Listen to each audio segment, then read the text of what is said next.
नमस्कार दोस्तों, मैं रजनीश कुमार आप सभी का बहुत बहुत स्वागत करता हूं आपके अपने YouTube channel Rajnish Ramesh official पर।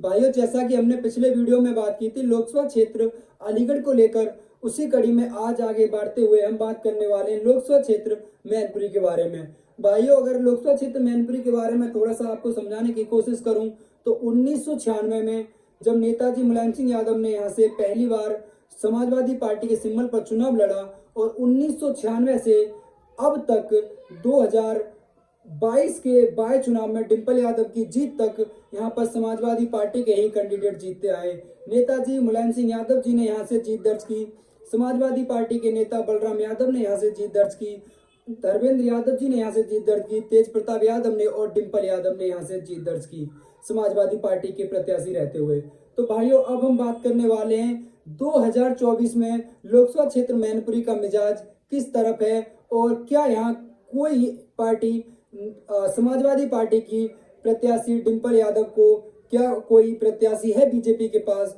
जो उन्हें यहाँ टक्कर दे सकता है। तो भाइयों, यदि मैं बात करूं आपसे कि लोकसभा क्षेत्र मैनपुरी के अंदर 5 विधानसभाएं आती हैं और उन 5 विधानसभा में जसवंत नगर जो कि इटावा जिले की एक विधानसभा है, बाकी की 4 विधानसभाएं मैनपुरी, भोगाम, किसनी और करहल मैनपुरी जिले के अंतर्गत आती हैं।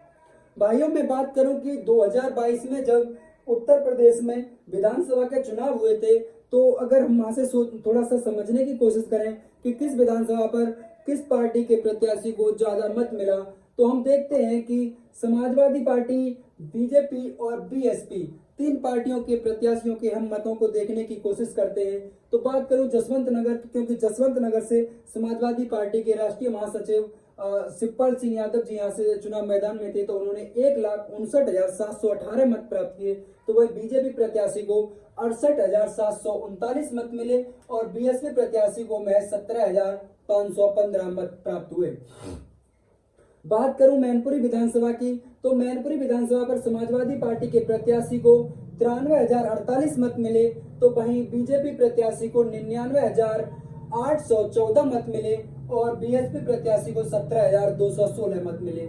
मैनपुरी विधानसभा पर बीजेपी प्रत्याशी के कैंडिडेट को जीत मिलती है, तो जसवंत नगर से चाचा शिवपाल सिंह यादव जी जो कि समाजवादी पार्टी के राष्ट्रीय महासचिव हैं, उन्हें जीत मिलती है। बात करूं भोगाम विधानसभा की, तो भोगाम विधानसभा पर समाजवादी पार्टी के कैंडिडेट को 92,441 मत प्राप्त होते हैं, तो वहीं बीजेपी प्रत्याशी को 97,208 मत प्राप्त होते हैं।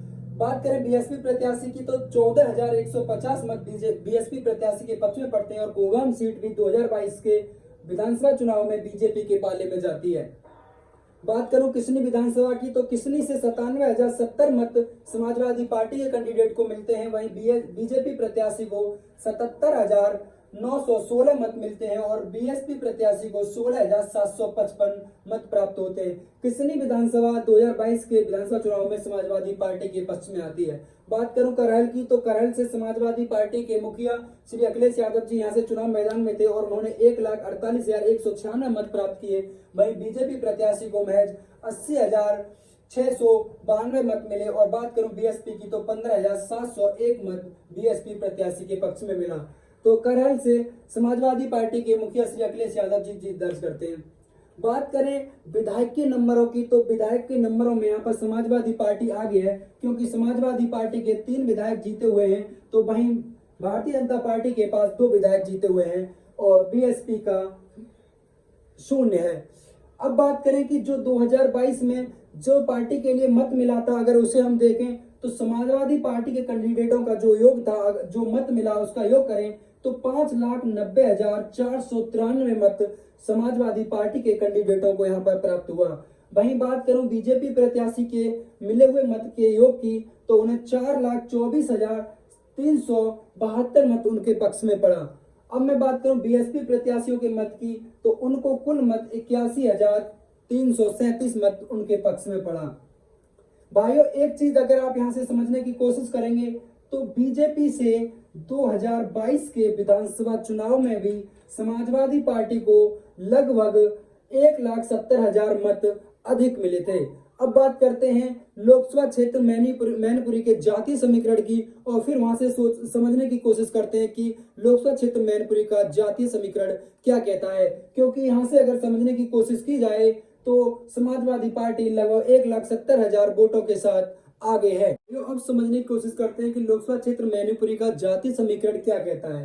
तो मैं अगर लोकसभा क्षेत्र मैनपुरी के जातीय समीकरण की बात करूं तो यादव मतदाता यहाँ पर बहुतायत में है और ये यादव बहुल क्षेत्र है, क्योंकि यादव मतदाताओं की संख्या यहाँ पर लगभग 4.5 लाख के आसपास यादव मतदाता लोकसभा क्षेत्र मैनपुरी के अंतर्गत आते हैं। वहीं बात करूं मुस्लिम समुदाय की, तो मुस्लिम समुदाय के लगभग 70,000 मतदाता मुस्लिम समुदाय के लोकसभा क्षेत्र मैनपुरी के अंतर्गत आते हैं। वहीं बात करें हम अगले समाज हमारे एससी समुदाय की, तो एससी समुदाय से लगभग 1.5 लाख के आसपास एससी समुदाय के मतदाता लोकसभा क्षेत्र मैनपुरी के अंतर्गत आते हैं।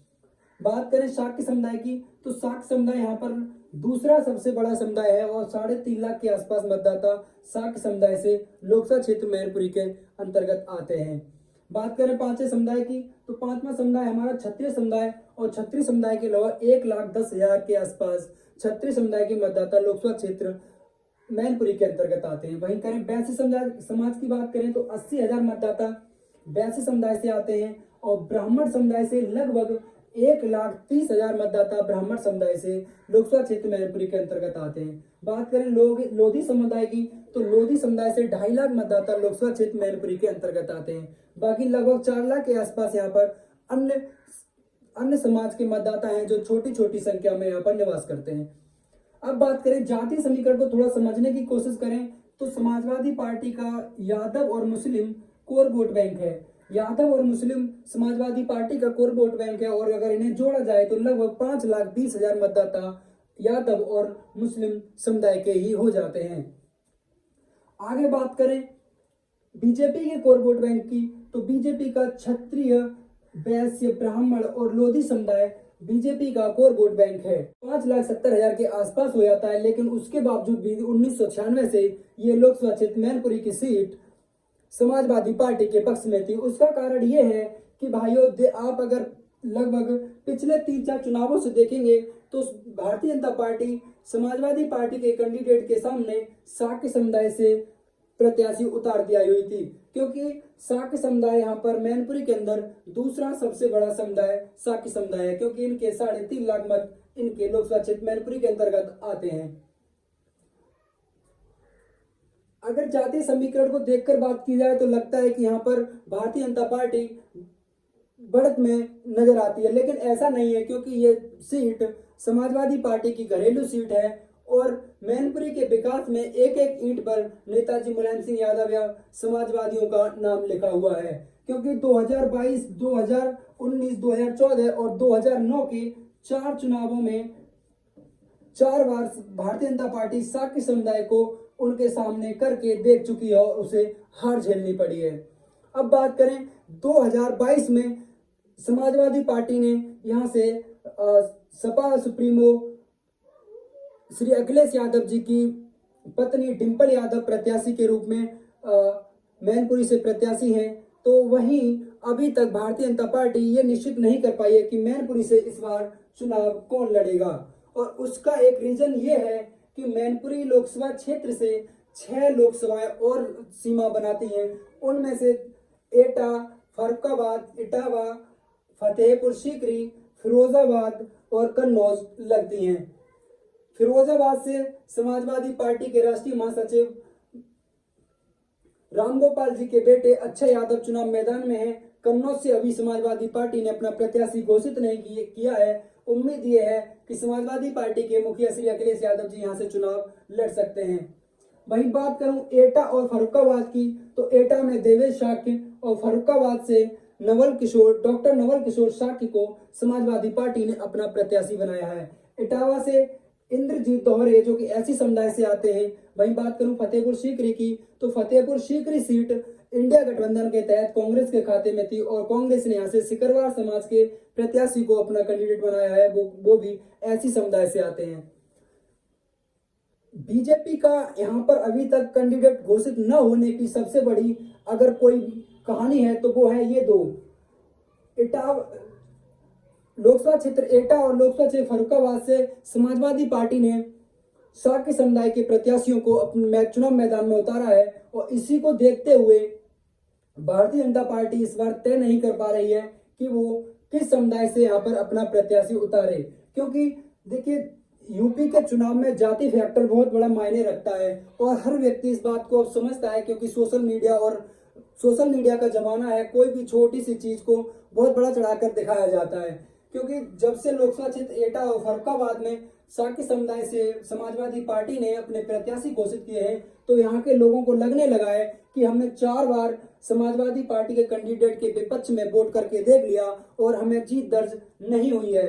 तो कहीं ना कहीं इनके बीच में जो अब मत पड़ने वाला उसमें एक अच्छी संख्या में मत समाजवादी पार्टी के पक्ष में पड़ेगा और पहले से भी पड़ता आ रहा है, क्योंकि 4 बार उनके प्रत्याशी यहाँ से चुनाव मैदान में आए और उन्हें हार देखने को मिली है। अब बात करें एटा और फर्रुखाबाद में, तो एटा और फर्रुखाबाद में माना यह जा रहा है कि समाजवादी पार्टी के दोनों ही प्रत्याशी बहुत बड़ी टक्कर में हैं। हार जीत किसके नसीब होगी ये तो एक अलग मैटर है, लेकिन दोनों ही प्रत्याशी बहुत अच्छी मजबूत स्थिति में हैं, क्योंकि हो सकता है कि चुनाव मैदान में दोनों ही सीटों से समाजवादी पार्टी के कैंडिडेट 2024 में जीत दर्ज करें, क्योंकि दोनों ही प्रत्याशी जमीन से जुड़े हुए कार्यकर्ता माने जाते हैं और बहुत अच्छे से मेहनत कर रहे हैं। चुनाव कैंपेन भी बहुत मजबूत चल रहा है दोनों ही प्रत्याशियों का।